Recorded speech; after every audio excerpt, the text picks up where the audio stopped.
En 2026, pour la première fois de l'histoire, le gouvernement américain a commencé à ouvrir ses dossiers secrets sur les ovnis. Pas un film, pas une rumeur, de vrais documents déclassifiés, publiés en ligne. Alors la grande question revient plus fort que jamais. Sommes-nous vraiment seuls ? Reprenons depuis le début.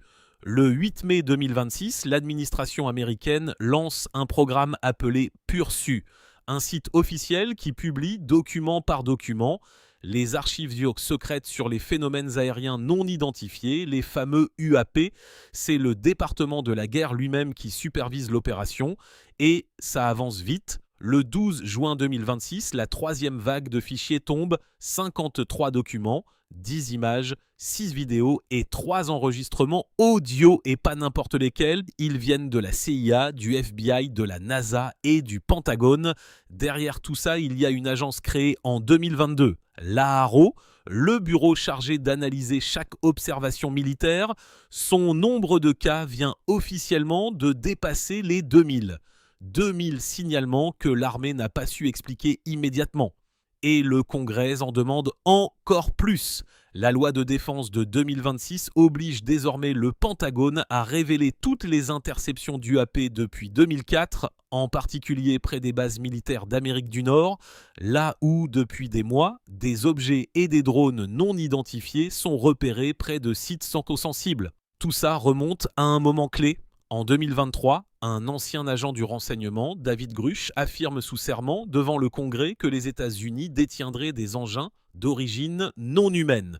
Une déclaration explosive, mais jamais prouvée. Ajoutez à ça les 3 vidéos déclassifiées de la marine américaine, ces objets qui accélèrent sans aile ni réacteur visible, et vous comprenez pourquoi le monde entier regarde. D'ailleurs, si la loi parle de 2004, ce n'est pas un hasard. Cette année-là, au large de la Californie, des pilotes de l'US Navy poursuivent un objet en forme de tic-tac, sans aile, sans réacteur visible, capable de plonger de 20 000 mètres d'altitude en quelques secondes. Leur radar le confirme, plusieurs témoins aussi. Longtemps moqué, cet incident est aujourd'hui considéré comme l'un des cas les plus sérieux jamais documentés par l'armée américaine. Mais attention, et c'est important, le Pentagone, lui, maintient une position claire. À ce jour, aucune preuve qu'un seul de ces objets soit d'origine extraterrestre. Ouvrir des dossiers, ce n'est pas prouver l'existence des aliens. Et il faut rester prudent. Souvenez-vous des prétendues momies extraterrestres présentées au Mexique en 2023, rapidement démontées par les scientifiques. Avant de continuer, laisse-moi te dire vite fait comment je fabrique ces vidéos. Tout ça, la voix, les images, le montage, les sous-titres, et c'est fait automatiquement par une IA et mon studio vidéo. Je lui donne un sujet, il fait la recherche, écrit le script, trouve les images, ajoute les animations et les sous-titres et me sort la vidéo finie pour TikTok, pour Instagram et pour YouTube. Ça s'appelle Viral Video Studio, ça tourne dans Claude Code et le lien est en description. Donne-lui ton premier sujet et publie ta première vidéo aujourd'hui. Allez, on revient aux extraterrestres.